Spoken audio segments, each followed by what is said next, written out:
I'm Steve Guggenheim, and this is Traveling with Goose.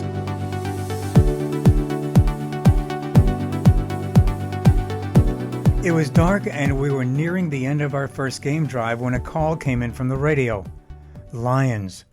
We had seen plenty of other animals, zebras, giraffes, hippos, and others, but not the big cats I had been hoping to see on that first night. Our game guide stepped on the accelerator of the open-air Toyota Hilux and then slowed as we rounded a narrow curve, and there she was, a big, beautiful lion sitting just a few feet away from us. She was majestic, with beautiful coloring, and she was very calm. I asked if I could take a picture, and Guide Mary said sure. The lion was known to the guides, and Mary was not concerned. Yet. Another Toyota arrived at about the same time and was in front of us. Then I saw another lion come from behind that vehicle. Then another. All of a sudden, one of the lions was just above me, only a few feet away. But while the first lion seemed very docile and calm, this one wasn't. It was edgy, moving its front legs back and forth and looking anything but friendly. Mary decided we had better leave, as even more lions arrived. She backed up the Hilux and hit a bush. She went forward and stepped on the accelerator. In reverse again, eventually drove us to safety. I was exhilarated. It's what I came to Africa for. I had been wanting to go on a photographic safari since I was a child, and here I was in South Africa. One of my sons had been in Cape Town years earlier as part of a program called Semester in Sea, traveling all over the world. And of all the places he visited, to this day he still talks with awe of the city. My wife and I decided it was time to put together a trip involving the city and the safari. We started searching every travel site but couldn't come up with the itinerary we wanted. Many involved very long, expensive trips. Many did not even go to Cape Town or did so just for a day or two. We were getting frustrated. Then all of a sudden we found just what we were looking for. A vacation that involved just the city and safari and at a reasonable price and length of time. Because we wanted to spend more time in Cape Town, we added several days on our own at a different hotel. Turns out that was a great idea. Not only did we get extra days, but we were able to explore more of the city and could compare hotels, one a modern New Age facility, the other luxurious. The first was Fire and Ice, part of the Protea chain by Marriott. It was a narrow studio, but cozy and nowhere claustrophobic. The shower was not blocked off, but was part of the room. The hotel service was impeccable. At check-in, the manager asked to see us. He wanted to make sure everything was okay and helped us with sightseeing ideas. At the end of each day, we called the hotel and a car quickly arrived, which was a lot easier than having to get a cab on our own. The second hotel we stayed at was the 12 Apostles. It's 5-star from start to finish. It's in a spectacular setting overlooking the Atlantic. With Table Mountain and its sister mountains in the back, the service is very attentive and friendly without being over the top. The rooms are beautiful, and I can't think of a better place to have a drink than the Leopard Bar. Cape Town is just as beautiful and magnificent as my son remembered. We arrived in August toward the end of their winter to discover sunny skies and temperatures near 70. It's a nice-sized city and very cosmopolitan, and everyone is very friendly. Many residents are from other countries, adding an interesting vibe to the city. They all appreciate its natural beauty and the generally moderate weather. It was fun to ask where everyone was from and to talk to them about the city they now call home. The jewel of the city is Table Mountain, which can be seen from nearly every vantage point, even as you travel distances from the main metropolitan area. It derives its name from the large flat plain of the mountain.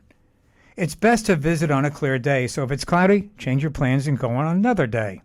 You can take a 2.5-hour hike up the mountain, but most take the cable cars. We bought our tickets ahead of time, so we did not have to wait in the ticket line, which can get quite long. The views from the top are spectacular. On one side, you can see the city and beyond, while on the other you look out into the Atlantic and the towns that dot the shoreline. Another popular site that everyone goes to is the V&A waterfront. It was developed by Prince Alfred, Queen Victoria's son. Everyone must tell you the A is for Alfred and not Albert, the Queen's husband. One person told me it's for the tourists, but it's beautiful and lively. There is a giant Ferris wheel, dozens of restaurants, sightseeing boats, roaming musicians, and a very friendly, easygoing atmosphere. These troubadours play their music in different areas for a couple of hours, try and sell you their CD, and move on to another spot. Your guess is as good as mine as to why many of them play The Lion Sleeps Tonight. They are very good, and it's an enjoyable way to spend some time listening and people watching. The best meal I had during the trip, ostrich, was on the V&A waterfront at the Caribou restaurant. It is very sweet and very tasty. At another meal I had crocodile. Yes, it does remind you of chicken. Another night we ate at Balthazar, also on the waterfront. It has one of the largest wine lists I've ever seen, with a sommelier who is extremely knowledgeable. One of the side trips we took was to the winelands.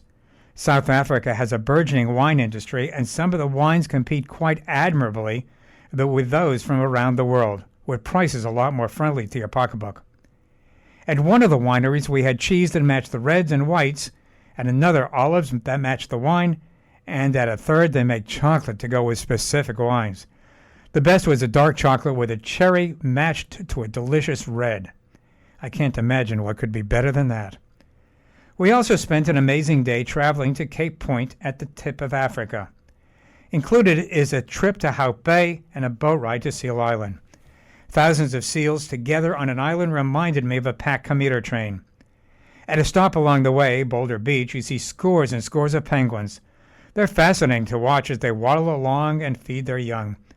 But the way they line up on the beach looked like any of us packed in at the Jersey Shore. The only thing missing were coolers. From Cape Town, we took a 2-hour flight to Johannesburg and then a 2.5-hour drive to a game park.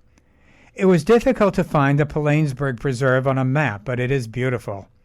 Unlike many parks in Africa, it's malaria-free, meaning you don't have to take malaria shots. The Shepherd's Tree Lodge is quite nice with excellent service and food. A wonderful feature of each room is an outdoor shower designed so only the animals can see you. There are 2 game drives a day. The first is an early wake-up call going from 6:30 to 9:30 in the morning, followed by breakfast. The second drive is from 4 to 7 p.m., followed by the best glass of sherry you've ever had, and then dinner. The vehicles, unlike those offered by many other lodges, can carry just a dozen people, including the guide. But ours never had that many. In fact, on one tour, it was just my wife and me. The drives are a dream for lovers of wildlife and for photographers. There are herds of elephants, zebras, tessabes from the antelope family, wild beasts also from the antelope family, baboons, black jackals, and many others. You can watch the mating dance between giraffes. I learned how skittish zebra are when the click of my camera caused several to jump up. A herd of about 150 buffalo marched in a straight line until they gathered at a crossing, apparently waiting for us tourists to leave so they could cross the road. I learned how crocodiles are very good mothers. For most of our drives, we were in search of the elusive leopard. We finally found one. They're striking, and they blend in so beautifully with the surroundings, you can see why they are hard to spot. No pun intended. Before seeing the leopard, we came across a female elephant and her baby, as the mother started stepping on small trees to crush and eat. All of a sudden, a bull elephant appeared and did not like our proximity. He started following us at a decent pace. Guide Mary decided we had better leave, and quickly, since they are surprisingly fast and can easily overturn a vehicle. After leaving the leopard, we had another elephant encounter. We came across a dozen or so marching down the road toward us. This can be very dangerous. The option was to start the vehicle and possibly agitate them, or sit quietly as they passed, making sure not to look at them, since looking directly can be considered aggressive behavior. One of the giants turned toward the vehicle and came within inches of us, but as our hearts pumped, decided to leave us alone. We breathed a sigh of relief only to look up to see another herd, this one even larger, heading toward us. A baby elephant decided to get a closer look at us, human animals that is, and just about touched the Hilux. As the mother started toward us, the baby moved on, and another sigh of relief. One of the unexpected surprises of the trip is how far the dollar can go. The exchange rate at the time, approximately 14 South African rand to the dollar. While South Africa is considered expensive for Africans, It's a relative bargain for U.S. tourists. The vacation exceeded our expectations. If you're looking for the trip of a lifetime, it's something you should consider. Now that we're home, it's fun to look at a map of the world, find Africa at the tip of the continent, and say we were there. I'm Steve Guggenheim, and this is Traveling with Googs.